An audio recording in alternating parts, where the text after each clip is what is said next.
Guys, bike चलाना किसे नहीं पसंद, लेकिन असली प्रॉब्लम आती गर्मियों में, जब कोई स्कार्फ या फिर रुमाल पहनने के बाद हमें हेलमेट पहनना पड़ता है। और गर्मी होने की वजह से थोड़ी दूरी तक चलने के बाद जब हम हेलमेट उतारते हैं तो पूरा मुंह पसीने से भर जाता है। अब इस प्रॉब्लम का सॉल्यूशन क्या है? जी हाँ गाइस, इस प्रॉब्लम का सॉल्यूशन है एसी हेलमेट। एक छोटी सी एक्सेसरी आपके हेलमेट पे लगती है और वो आपके हेलमेट को या फिर आपके सिर को ठंडा ठंडा कूल कूल बना देती है।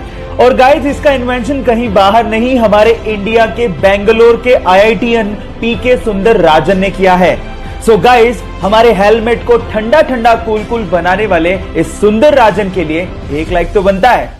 हे गाइस, एंशिएंट टाइम में यानी पुराने जमाने में हमारे इंटेलेक्चुअल्स को लगता था कि मैथ्स में एक ऐसा कोई सिंबल होना चाहिए विच रिप्रेजेंट्स नथिंग, यानी नथिंग को रिप्रेजेंट करने के लिए भी तो कोई सिंबल होना चाहिए। सो इसी को ध्यान में रखते हुए 5th सेंचुरी में एक इंडियन मैथमेटिशियन आर्यभट्ट ने जीरो को इन्वेंट किया। And let me tell you guys, zero का जो सिंबल दिया गया था वो हमारे पुराने मंदिरों, स्पेशली ग्वालियर के मंदिरों के दीवारों पे खुदा हुआ आप लोगों को दिख सकता है। सो गाइस, अगर आप ये सोचते हैं कि जीरो की इन्वेंशन कोई बड़ी इन्वेंशन नहीं है, तो मैं आपको आपकी जानकारी के लिए बता देता हूं, अगर जीरो इन्वेंट नहीं हुआ होता ना तो बाइनरी लैंग्वेज नहीं आती, और बाइनरी लैंग्वेज नहीं आती तो एक कंप्यूटर लैपटॉप कुछ नहीं होते।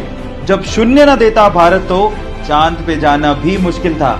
क्या आपको पहले से बात पता थी? और नहीं पता थी तो चैट सेक्शन में लिखना मत भूलिएगा।